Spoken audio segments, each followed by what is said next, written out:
to John the 11th chapter. John the 11th chapter.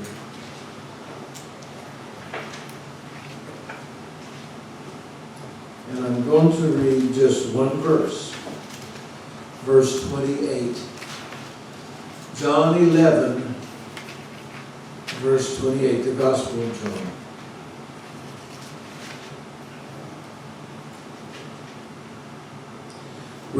We're jumping in here to a conversation that Jesus and Martha and Bethany are having. After a conversation they had. And when she had so said, she went her way and called Mary, her sister, secretly, saying, "The Master is come and calleth for thee." And when she had so said, she went her way and called Mary, her sister, secretly, saying, "The Master is come and calleth for thee." Bow with me, please. Lord, we've come now to break the bread of life, your blessed holy word. Please open our hearts and minds to receive the truth of your word. Enlighten and illuminate us, Lord, with your Spirit, that we might be revived and built up in your holy word. For Lord, it is by your word that we are built up, that we have light and we have life and we have love and we have learning through your word. May it be blessed in us, and may we bless the Lord Jesus Christ through it. Amen. The whole Gospel of John is blessed. But chapter 11 is one of my favorites. The first thing we learn is that there's a man named Lazarus and he's sick. And that he has two sisters, Mary and Bethany. So there's siblings, two sisters and a brother. And Mary is that one that poured the oil of spikenard over the head of Jesus and wiped his feet with her. She bathed his feet with her tears and wiped his feet with her hair. We're told also, it says, now Jesus loved Martha and her sister and Lazarus, verse 5.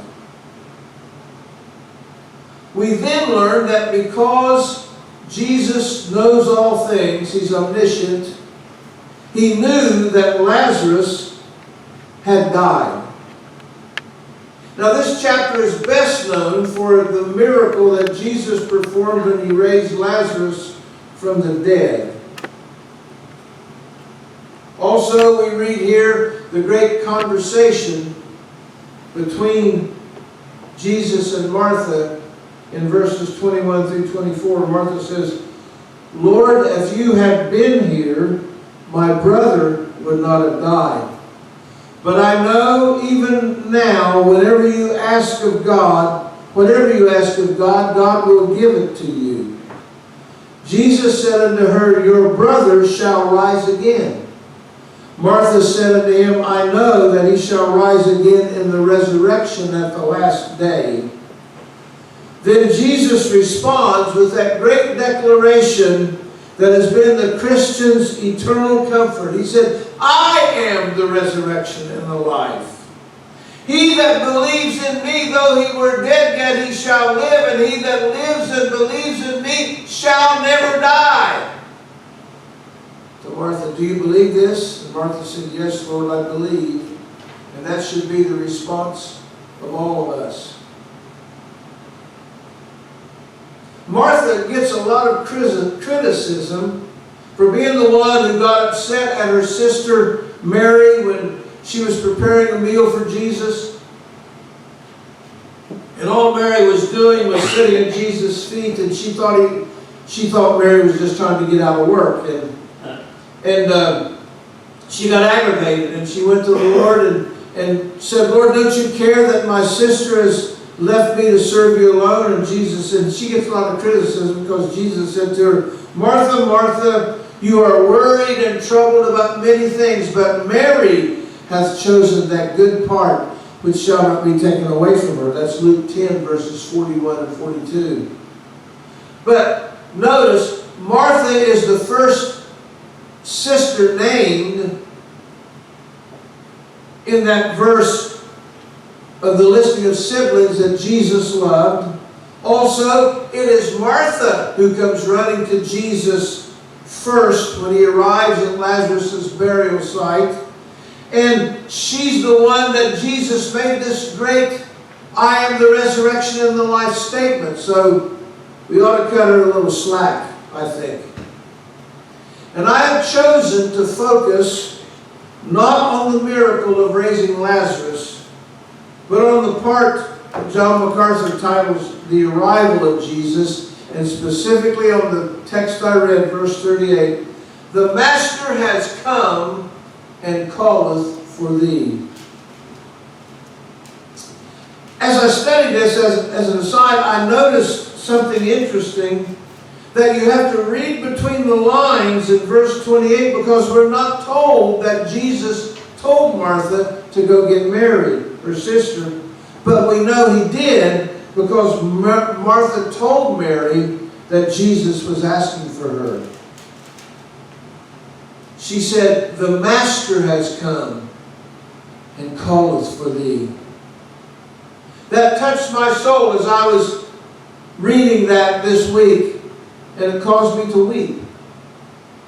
Because I thought of when the Master came to me and he called me. The Master has come and he calleth for thee. I've also learned from the Bible that if the Master doesn't call you, you're not going to come to him. He said, no one can come to me unless the Father who sent me draws him, and I will raise him up at the last day. John 6:44. And then for emphasis, he said again, no one can come to me unless that has been granted to him by my Father. John 6:65. In John 13:18, Jesus said, I know whom I have chosen. In John 15:19, he said, I have chosen you out of this world, therefore the world hates you. And in John 15:16, Jesus said, you have not chosen me, but I have chosen you. The Bible says Noah found grace in the eyes of the Lord, Genesis 6:8. We're not told Noah was seeking the Lord. Noah found grace in the eyes of the Lord. In Genesis 12:1, God spoke to Abraham seemingly out of the blue and told him to leave his country and his family and go to a new land that he would show him. And we're also told in the Bible that Abraham had been an idol worshiper with his father Terah. We're not told that Moses was seeking God, but the Lord appeared to him in a burning bush and told Moses his covenant name, I am that I am, Genesis 3:14, and chose him to lead the Israelites out of Egypt. Paul the apostle, or Saul at that time, was not only not seeking Jesus, he was persecuting Christians and having them killed. So he knew that Jesus called him. We read that when Jesus directed Ananias to go to pray for Saul, that he might receive his sight, because he was blinded on the road to Damascus when Jesus appeared to him and spoke to him and called him. He told Ananias this, Paul is a chosen vessel of me, to bear my name before the Gentiles and kings and the children of Israel. Acts 9, verse 15. That is why, after his conversion, Paul would write, he said this, for consider your calling, brothers. Not many of you were wise according to worldly standards. Not many were powerful. Not many were of noble birth. 1 Corinthians 1:26.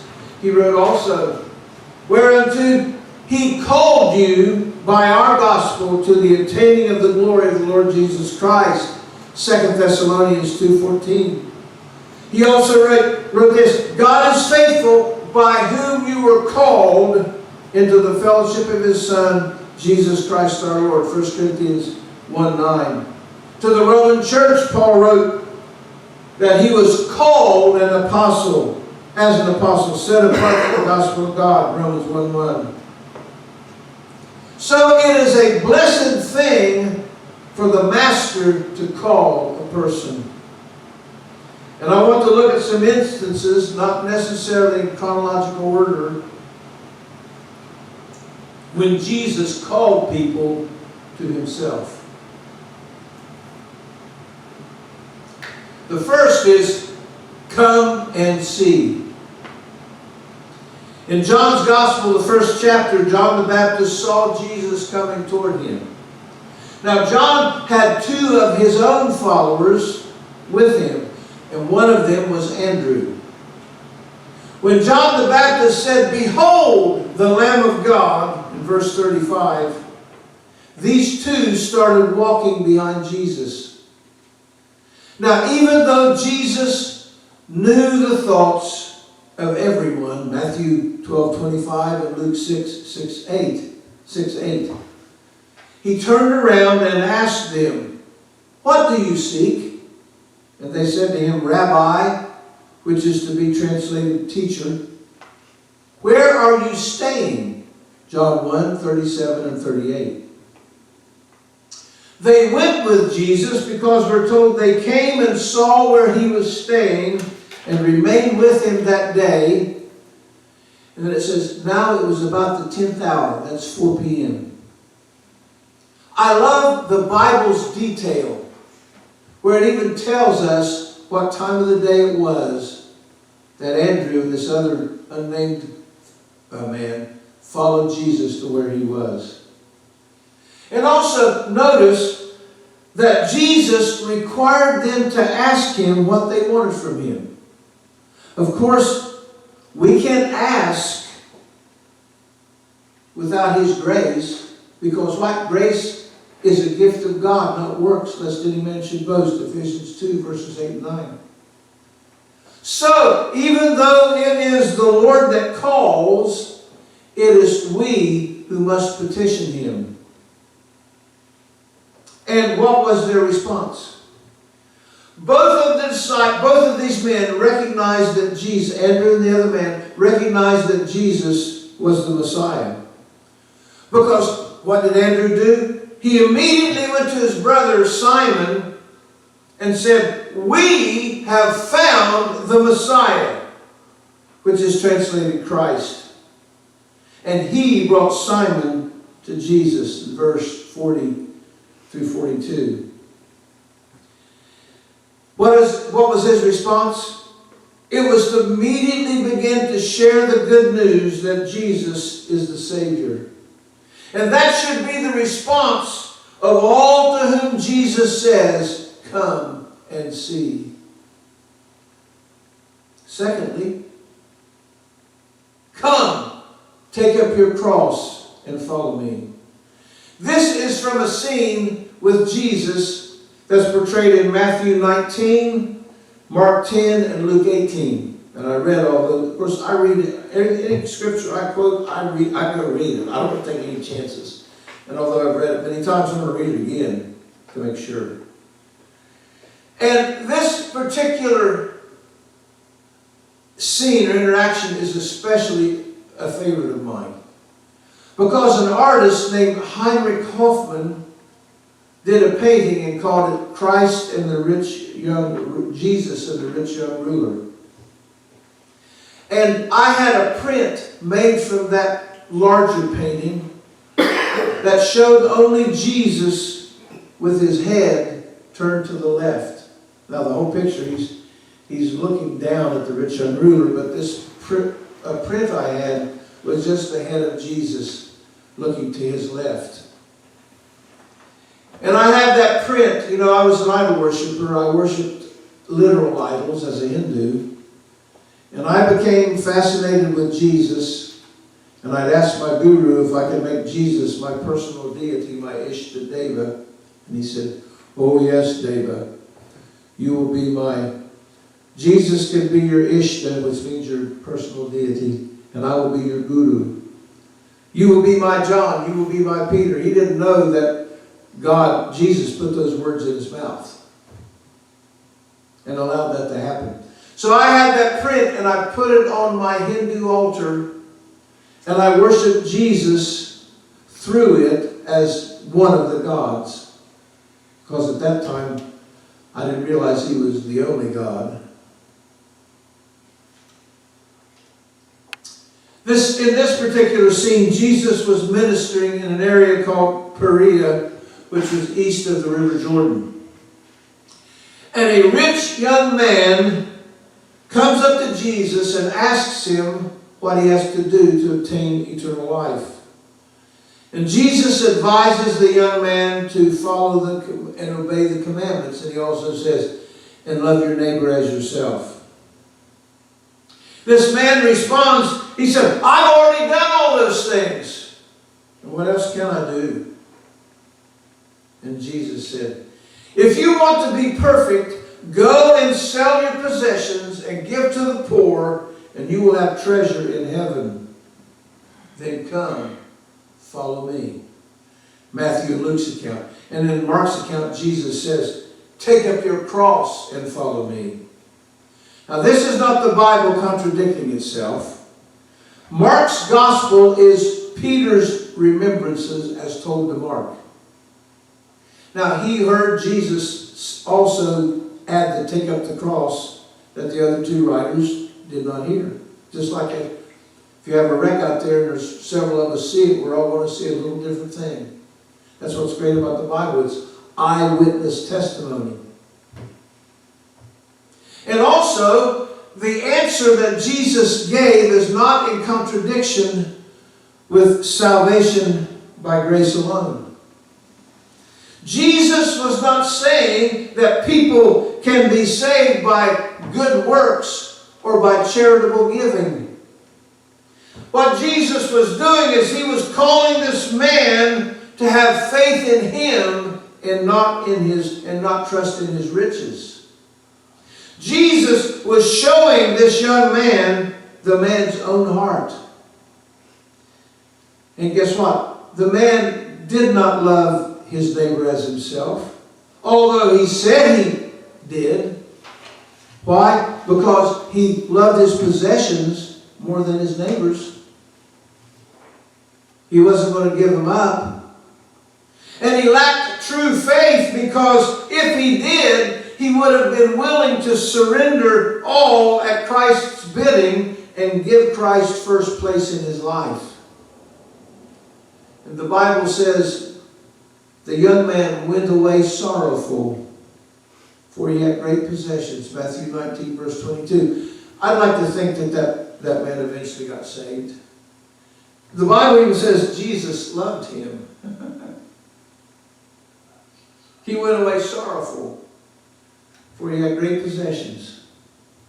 Now, this story is not a call to everyone to give up all their worldly possessions and follow Jesus, unless you know for sure that Jesus is telling you this is what you need to do to be his true follower. And he might. He's probably said that to people.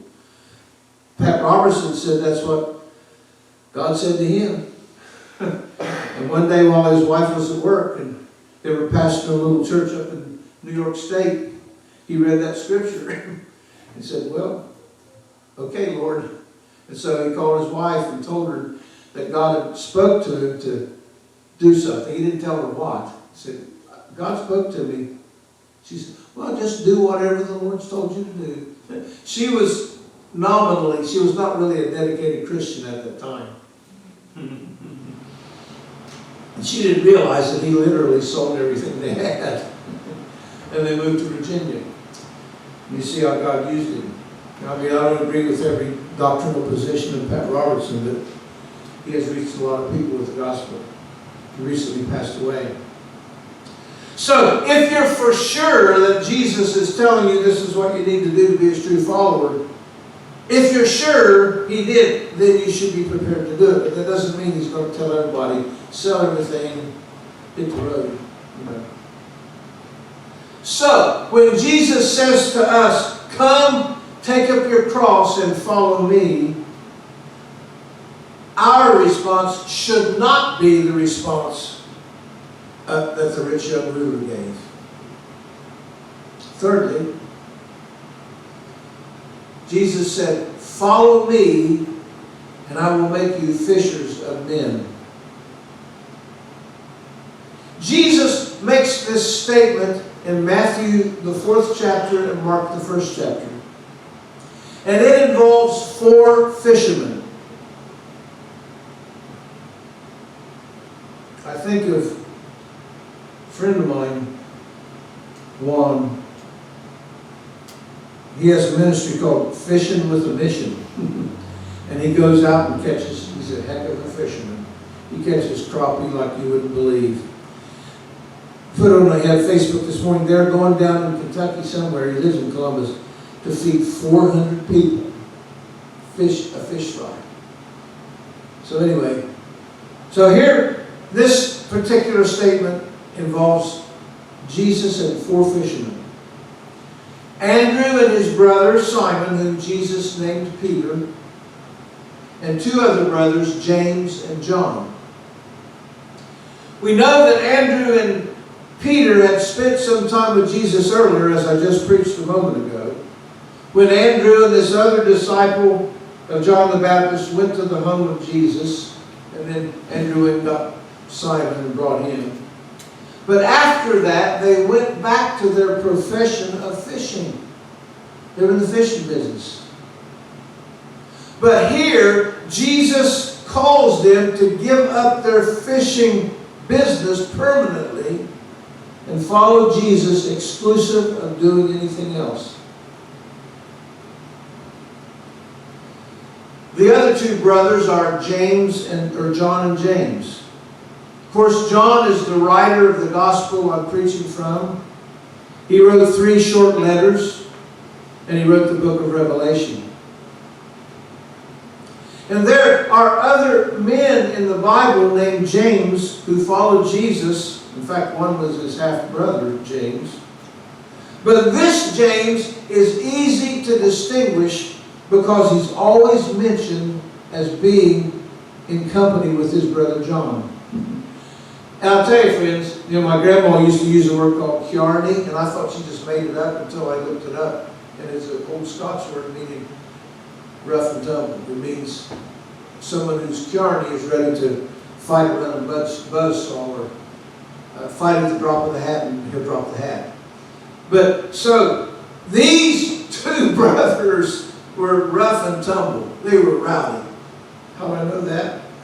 Because Jesus called them sons of thunder.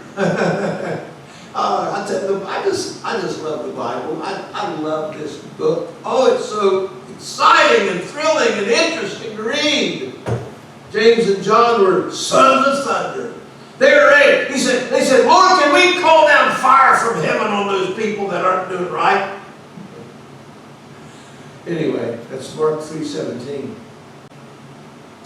Acts 12:2 tells us that this James, son of thunder, the brother of John, was killed with the sword by Herod Agrippa I.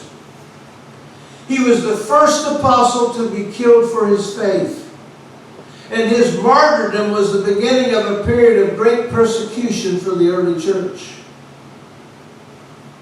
So these 4 men, James and John were in their boat with their father Zebedee, and Andrew and Simon Peter were in their boat, and Jesus came by, and I don't even know if he stopped. He just made this pass by and said, come, follow me and I'll make you fishers of men. What was the response of these men to the call to leave all and follow Jesus? The Bible says, and immediately they left their nets woo, and followed him. And immediately they left their nets and followed him. And they followed him down to the very end, even to their deaths. James went first. John went last. Isn't that interesting? The sons of thunder, one of them went first and one of them went last. Well, John didn't die a martyr's death as far as we know, but he was... Interesting story. They tried to boil him in oil, but it didn't faze him, didn't bother him. Well, I shouldn't say it didn't bother, I don't know. Tradition and history and legend says that they tried to burn him in oil and it didn't kill him. But they put him on the Isle of Patmos. The call of Jesus to the apostles, what was the call? It was to evangelism. Preach the gospel to every creature. It was to herald forth the good news that Jesus saves. And it remains still the chief and central duty of all of his people. We're to tell people about what Jesus did for us in every opportunity. As I said, when I read, that's the title of my message, "The Master has come and calleth for thee." When I read of Martha telling Mary, "The Master has come and calleth for thee," my heart was deeply touched, because it caused me to reflect on his call to me. It started much like those four fishermen, where they met Jesus, but went back to their profession. Jesus took me from where I was and as I was, and led me step by step toward him.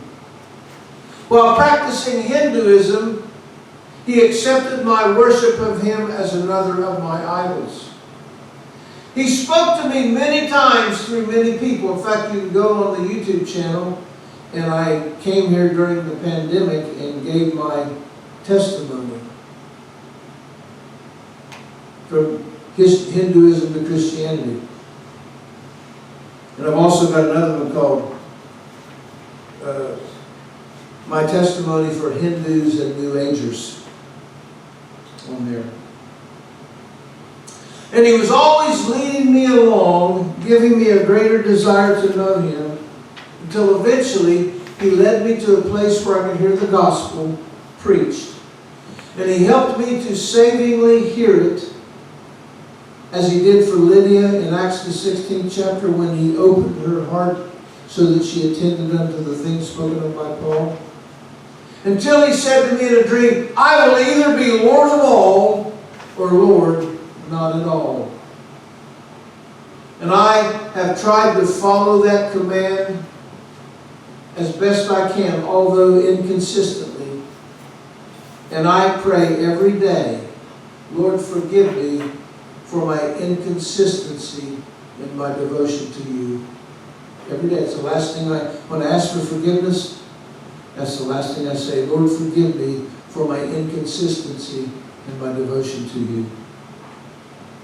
In closing, I chose the words of Charles Haddon Spurgeon, the great 19th century British pulpiteer, about his call. When Jesus called him, he said this: "One night when I was sitting in the house of God, the thought struck me, how did I come to be a Christian? Well, I sought the Lord. But how did I come to seek the Lord? The truth flashed across my mind in a moment. I should not have sought him unless there had been some previous influence in my mind to make me seek him. I prayed, thought I. But then I asked myself, how came I to pray? I was induced to pray by reading the Scriptures. But how came I to read the Scriptures? I did read them, but what led me to do so?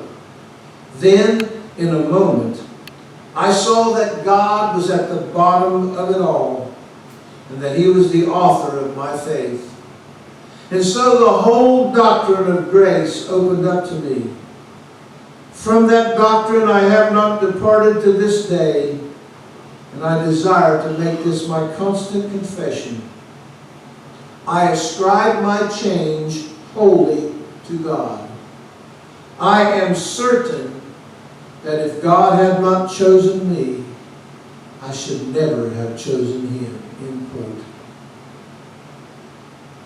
Those of you who are here, those who might hear on the internet when I post this message, you've come under the hearing of the gospel message. And I say to you, the Master has come, and He calleth for thee. Do as Mary did. Run to Him and fall at His feet as she did, and He will save you and He will give you eternal life. Do as Andrew and Peter and James and John did. Leave all and follow Him. Do not reject Him as the rich young ruler did. Remember that Jesus said, "For what will it profit a man if he gains the whole world and loses his soul?" Mark 8, verse 36. Bow with me, please. Lord, do with this word as it seems fit to you. Deal with hearts that might hear it. Deal with my heart, Lord. Let me constantly reflect on come and see. Come, take up your cross and follow me. Come and I will make you fishers of men. Let me and all the others, Lord, where you said follow me. Let my response be as Samuel's. Even though he was a child, by the third time he realized it was you calling him, and he said, "Here am I, Lord." Let my response be as Isaiah. "Here am I, Lord, send me." Lord, I just ask that you deal with hearts, that you take this word and apply it to every heart and every mind for your glory and your honor. In Jesus' name, amen. What are we singing?